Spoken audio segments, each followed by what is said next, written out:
Hi, my name is David Farkas with Aquatics Water Polo, and the Paris Olympics have begun. What I'm going to try to do is watch some of the games and give you my take on the games and maybe point out a few key plays. So here we go. The men's US versus Italy. Here's my couple takeaways. And first of all, let me just say I'm a big fan of the United States team. I want these guys to win. So if I'm ever critical, it's all in the process of trying to teach and trying to learn. I'm a big fan. I think these guys are fantastic. The U.S. team still doesn't have a left-handed player, so that bugs me. I don't know, in a country of 330 million, how year after year we cannot find a lefty for this team, and it's a huge disadvantage. And I saw many instances today where a lefty would have been useful. So I'm hoping in the years to come we can get a lefty on this team, so fine. My second thought is Azevedo as a commentator is fantastic. So if you guys want to learn about water polo, watch these games and listen to Tony talk, because he says so many great things during the course of a game. He teaches as he commentates. So listen to Azevedo.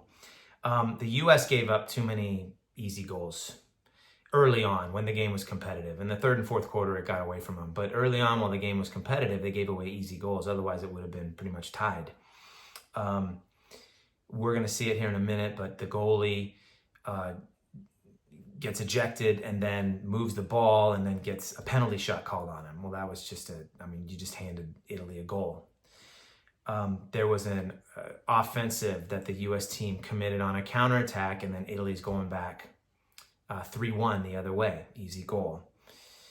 We had a missed penalty shot, so we gave up that goal, just a fluke. Johnny Hooper just lost the ball out of his hands when he was shooting it. That never happens. So a couple unfortunate things, and then a couple of mistakes that cost us some easy goals. The Italian team set the ball into 2 meters way more than the U.S. did. I was counting how many sets into 2 meters up until garbage time, like 3 minutes left in the game. And my unofficial tally was 13-6. Italy had set the ball 13 times, and the U.S. had only set the ball 6. And that's a big deal, because every time you set the ball into 2 meters, something good happens 95% of the time. When you set the ball into 2 meters, the defense collapses. That's good. Or you get an ejection. That's good.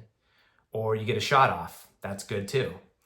So good things happen when you set the ball into 2 meters, and Italy did it way more than we did. Italy controlled the game from start to finish. I never really got the sense that the U.S. was going to pull this game out.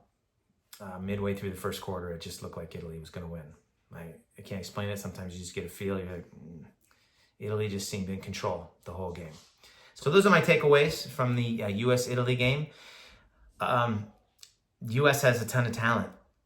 So we'll see if they can kind of improve as the tournament goes and tighten up a little bit on the unforced errors and make some waves in this tournament. I'm hopeful that they will. From Aquatics Water Polo, I'm David Farkas. See you next time.